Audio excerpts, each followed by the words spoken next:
Hello, my name is Charles Thomas Casey, and it's my pleasure to share with you an area of the EDGAR CAYCE readings that has been extremely helpful to me and my family, as well as countless others throughout the world. These home remedies come from information given by my grandfather while he was in a self-induced hypnotic state. This information came to be known as psychic readings. EDGAR CAYCE gave over 14,000 readings, which are available to anyone interested in topics he discussed. Every year, I receive hundreds of letters from people who have examined the readings and tried some of the remedies he suggested. These people have tried the suggestions and found relief from their discomfort. In response to the help people have found, we have chosen to make this video available to help others. My grandfather's approach to healing was a holistic one. In the 9,000 physical readings he gave, the human being was treated as a whole person rather than a collection of different parts. So, for a single ailment, the reading might suggest changes in diet, spinal manipulation, or perhaps a massage with special oils. In addition, they might recommend a certain physician or a medical compound that required a prescription. And if it were necessary, the readings didn't hesitate to recommend surgery. But we're not here to offer you medical advice. What we are going to do is to provide you with about 16 self-contained, practical home remedies, which you will enjoy knowing about, having on hand, and which you will find yourself using time and again. Some of these remedies are packs or poultices of one substance or another. Some are rubs, some are baths. Among other things, these remedies will help ease sore muscles and sprains, guard against colds or flu, relieve eye irritations, soothe rough and dry skin, and comfort tired, aching legs and feet. Some of these remedies are as near as your vegetable bin. Some will require mixing familiar ingredients, such as peanut oil, with exotic substances like oil of sassafras or rosewater. In selecting these remedies, we've tried to pick those that we thought would be the most useful and at the same time easy to make. So let's join Ed, who will be showing you how to make these remedies, and Pat, who will demonstrate their application.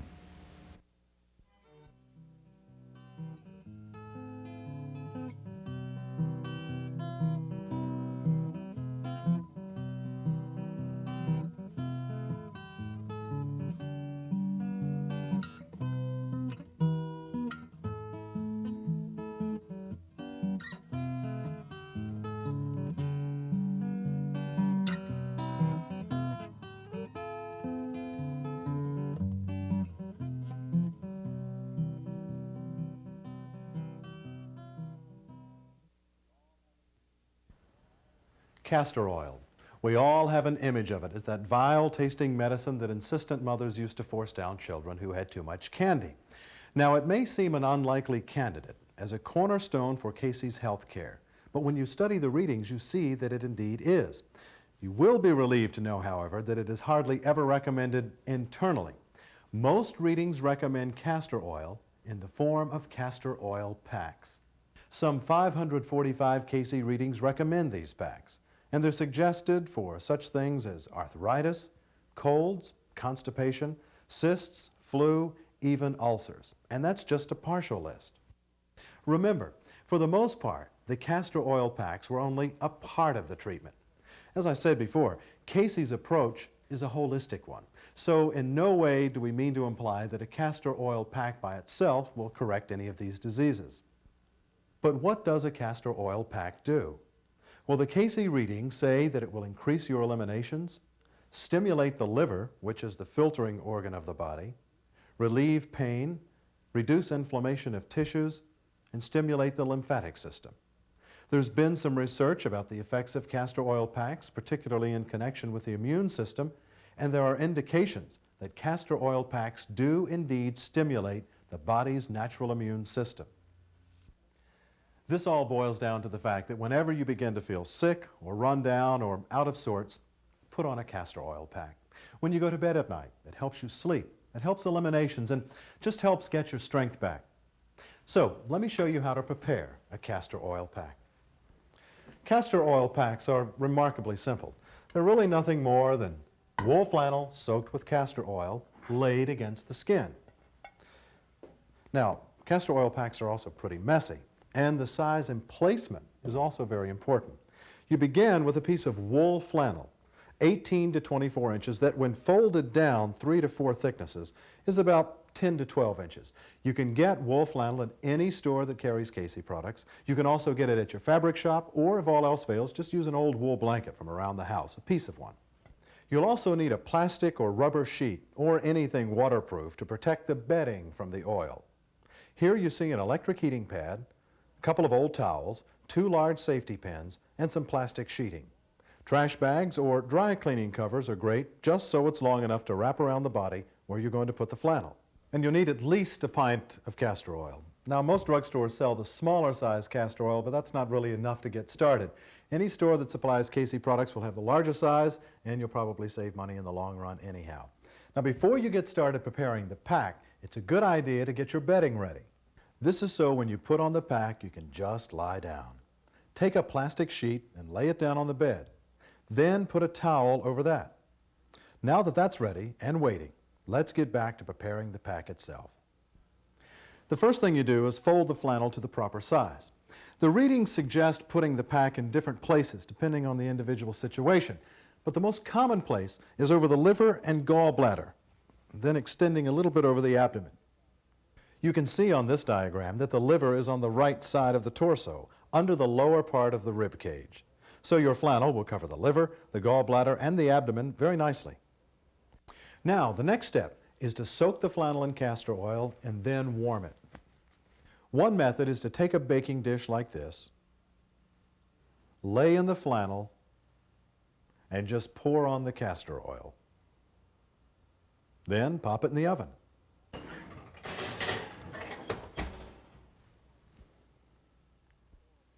Then, when the castor oil is warm, just take it out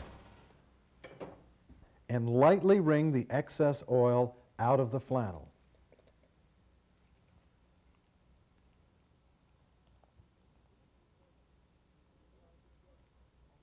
You have to be careful at this because the oil can burn you. It's only supposed to be warm. The readings say that the flannel should be saturated with the oil, but not dripping. Now, let's watch a castor oil pack being applied. As you can see, the pack is being placed directly over the liver and then extending over the upper abdomen. Then the pack is covered with plastic.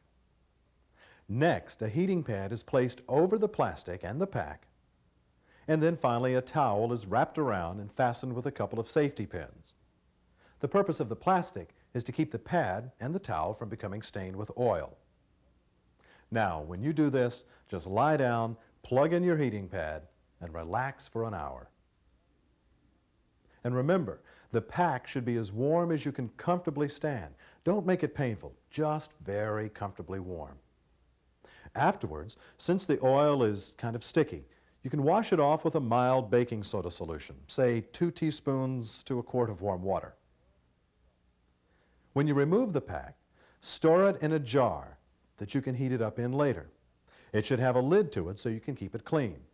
So the next time you're ready to prepare a pack, simply put a little more castor oil in the jar. Just a little in the bottom. Then place the jar in a pan. You have about this much water in the bottom of it, but before you do, put a dish towel in the bottom of the pan. This helps protect the bottom of the jar. In. Let it heat for about 6 or 8 minutes on medium heat. Not too hot. Remember, we want it comfortably warm. Now, when it's heated, just simply pull it out. And the plastic, remember the plastic that protects your towel and your pad.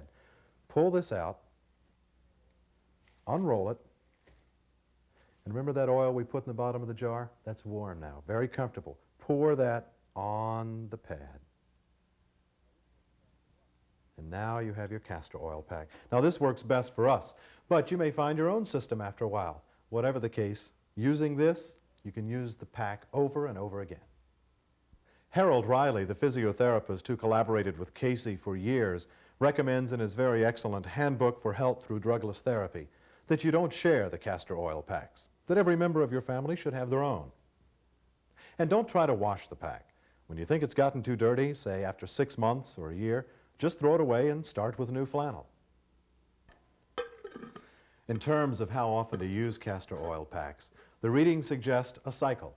That is, every day for 3 days, then off for 3 days, then back on again for 3 days until you feel better. The readings also recommend taking a couple of teaspoons of olive oil each night and 2 tablespoons after the 3rd pack. This will help you eliminate any toxins in your system. Some readings suggest even having an occasional castor oil pack to maintain good health, and I think that's good advice.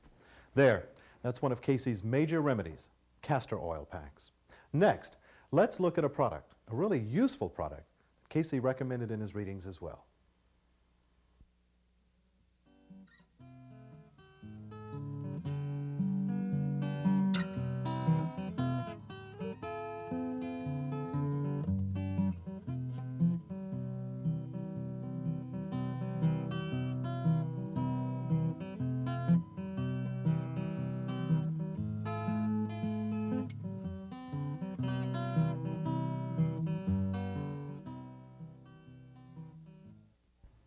Many of Casey's remedies use what you might call raw materials, things like castor oil or turpentine or tincture of myrrh, but occasionally suggest commercial products, one of which became another cornerstone in Casey's healthcare.